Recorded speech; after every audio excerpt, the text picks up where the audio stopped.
this video, we're going to think about color, because I would argue a lot of the time we're not thinking about color.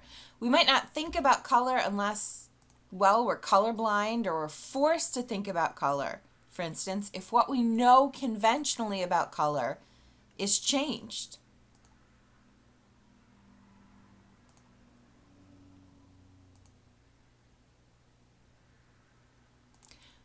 Color is one of the most instantaneous, immediate ways of conveying meaning. Admittedly, though, many of the effects of color are subliminal or unconscious. For instance, studies have shown that surrounding people with certain shades of blue will actually slow the heart rate and respiration. On the other hand, surrounding kids with bright, vibrant colors can stimulate energy, maybe too much energy if you're thinking about painting the walls of your first grade classroom a bright yellow. In document design and media presentation, creating tension through contrast is key to putting color to use. You'll see the color wheel often included or referenced in color basics overviews. Warm tones are those we associate with fire and light, cool tones with sky and water. Analogous tones are those that sit next to each other on the color wheel. There's little visual contrast between them. On the other hand, complementary tones sit opposite one another on the color wheel and present the most visual contrast. A crucial set of considerations when working with color is understanding the difference between color on screens and color on pages. Documents set for print should rely upon the CMYK color values. Documents set for viewing on screen should rely upon RGB. These preferences can be set with any application for any element like text, shapes, boxes, and more. For instance, if we create a shape in PowerPoint and select Shape Fill, then More Fill Colors, and then Custom,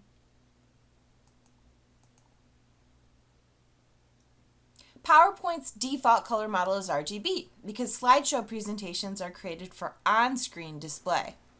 But if we're designing for a print document in InDesign, for instance, our color model is going to be CMYK. I'm not going to cover this in depth because there are lots of tools for understanding and using color models and preparing documents for delivery either in print or on screen. For instance, you guys might check out workwithcolor.com. One of the tools on the site helps you convert color codes from RGB to CMYK. One of my favorite pieces about color comes from a book about creating computer icons. Think about how much work an icon has to do and how little space it has to do it in. William Horton includes a chapter about color use in icons and suggests that there should always be aesthetic and rhetorical principles guiding our color use. I think this advice spans far beyond just the creation of computer icons. Horton suggests that we use color to aid recognition. For instance, repeating a red flag icon across the document to visually mark important information. To show organization, for instance, using the same color for heading level 1s across the document. To rate or quantify and express a range of values. And this is a great example of rating and quantifying, and it's one that's quite typical. On this flue intensity map, we see the highest intensity is in the darkest color, the lowest intensity is in the lightest color. In areas where data isn't well reported or there's little confidence in the data reports, it's represented in gray. Horton continues by suggesting we use color to represent color itself, and that we also use color aesthetically to attract and please users and to reinforce or arouse emotions. A key consideration in using color in document design and media presentation is that we have to bear in mind we can't always entirely depend on color to convey meaning. We might create a beautifully designed document with pie charts loaded with crucial information, but if the legends are guided by color and we have to reproduce the document in black and white, that information is going to be lost. Perhaps most importantly, if you use, for instance, a color scheme to mark aspects of a document and move users through that document, that navigation scheme will fall apart for users and readers who are colorblind, and that's a fairly significant part of the population. So take, for instance, this lovely colorful photograph of fruit. Those of us who don't have color vision deficits see it as we see here. But about 1% of men have a red-green deficiency and would see the image represented as this. About 5% of men have a red-green deficiency and would see the image like this. This is the most common difference in seeing color. And finally, this is a simulation of a different type of color blindness.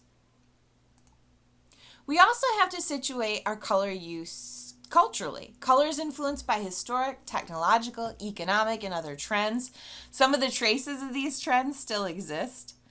For instance, purple still carries associations of royalty and wealth, in part because it used to be the most difficult color to produce. In the 4th century, for instance, purple dye for cloth required the extraction of a liquid from the gland of a shellfish.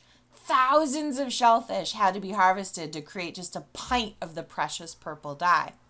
Today, especially in North America, we associate blue with boys and pink with girls. This is relatively inescapable. But this is a relatively new phenomenon. Historically in Western culture, red was associated with men because it was seen as a virile, strong color.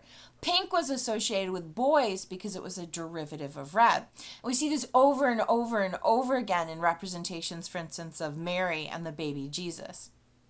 Blue was seen as a submissive, docile color, and blues were associated with women.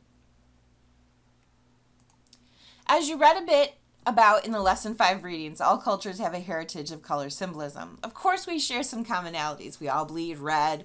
Most of us associate sky and blue. But there are differences in how color carries meaning. Just one quick example. Traditionally, Chinese brides wear red, which is a symbol of luck and wealth in Chinese culture. In North America, however, brides typically wear white, a symbol of purity.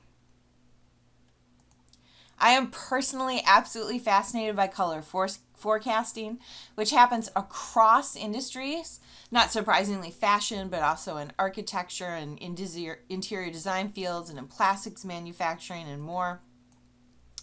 Some of the better known color forecasters are first Pantone. Pantone are the color people. They set the international standards for color. Imagine if you're one of the people who licenses NYU merchandise. You need to make sure that across all t-shirts, notebooks, mugs, and more, that NYU purple appears. Pantone helps with that as they supply the universal color codes.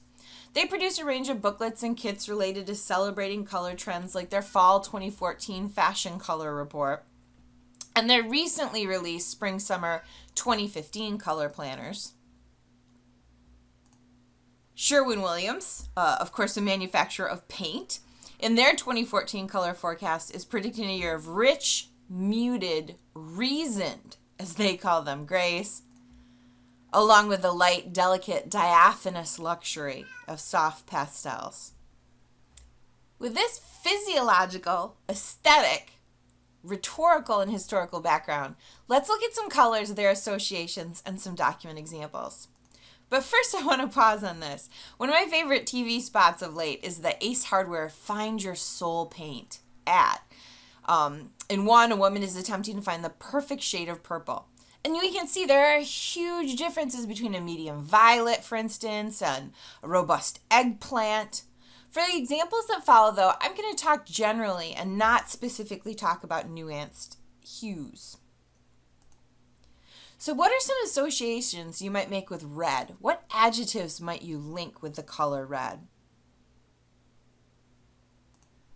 Angry, fast, hot, passionate, bloody, stop, or danger?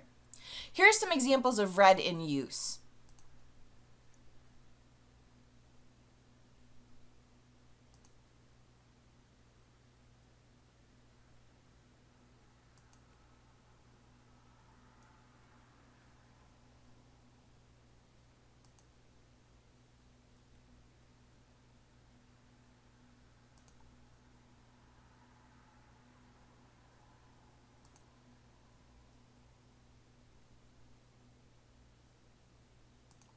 And you can see I'm pulling most of the examples here from different documents, including web pages, annual reports, some advertisements. What are some associations you might make with pink? What adjectives would you link to the color pink?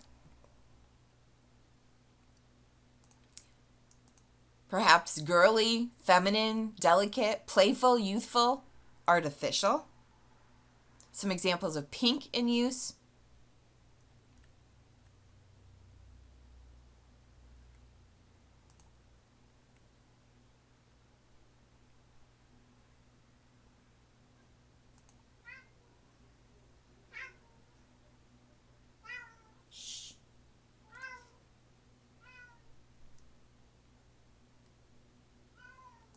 How about orange? What are some associations you might make with the color orange?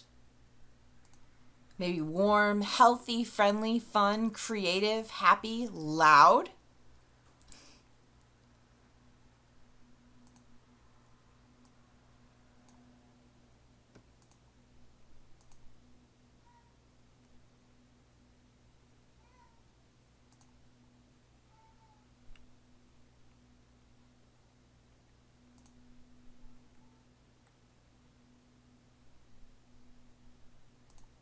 How about yellow? What associations or adjectives might you link to the color yellow?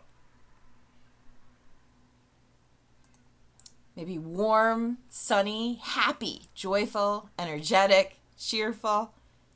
Some examples of yellow in use.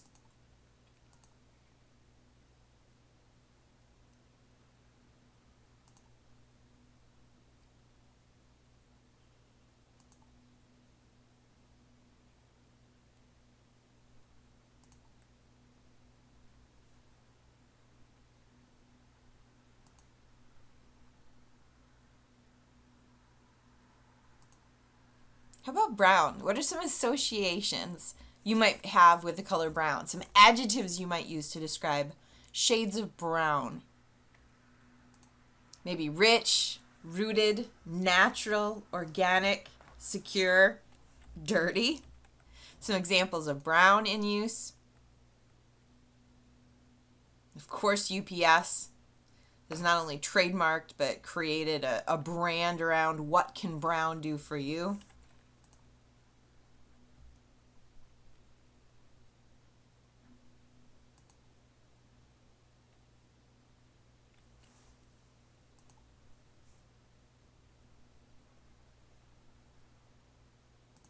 And statistically the most popular of colors, blue.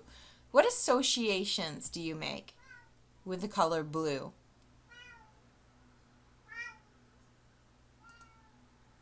Dependable, trustworthy, secure, reliable, powerful, masculine, depressed.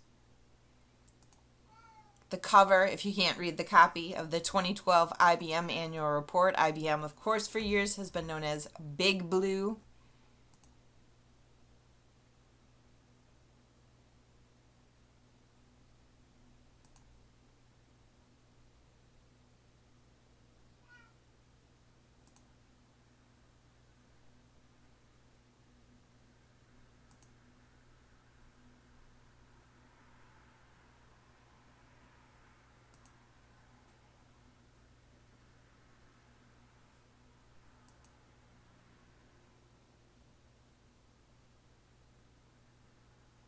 And green. What associations might you have with green?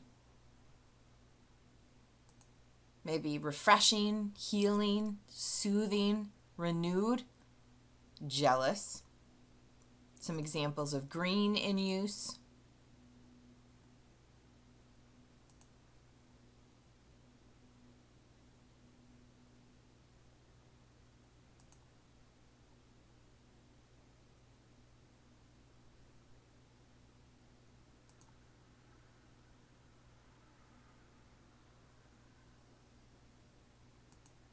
And purple, a mischievous and whimsical color. What are some associations you might have with purple?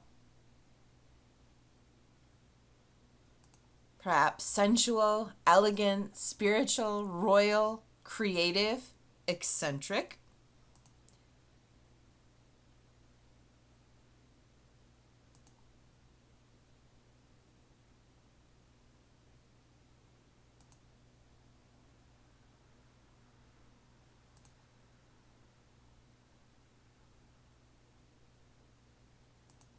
Neutrals, beige, gray, taupe. Associations? Maybe solid, durable, timeless, classic, bland.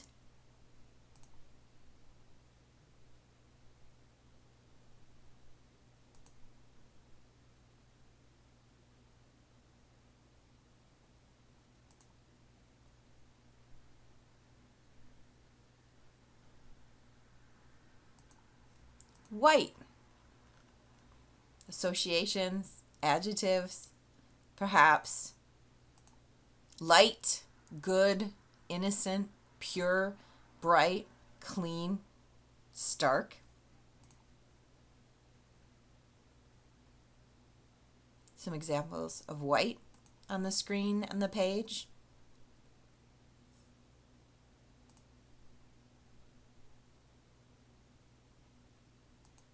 Black.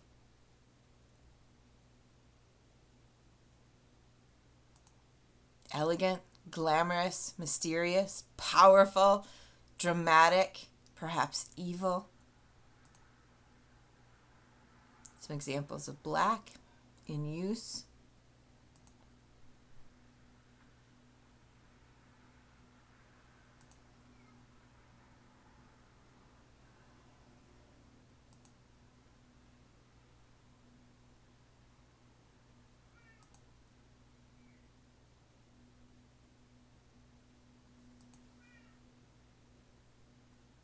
I want to end with this brilliant information graphic.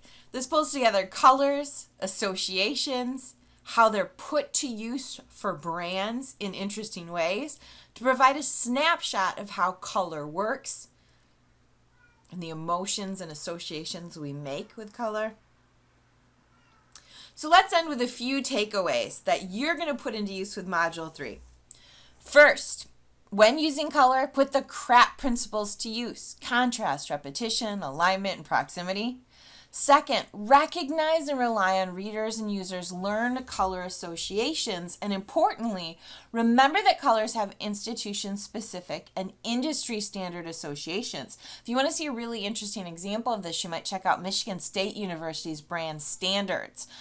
In the booklet, we have an entire chapter on color use. Also, know that colors often have cultural associations, which may or may not require your attention.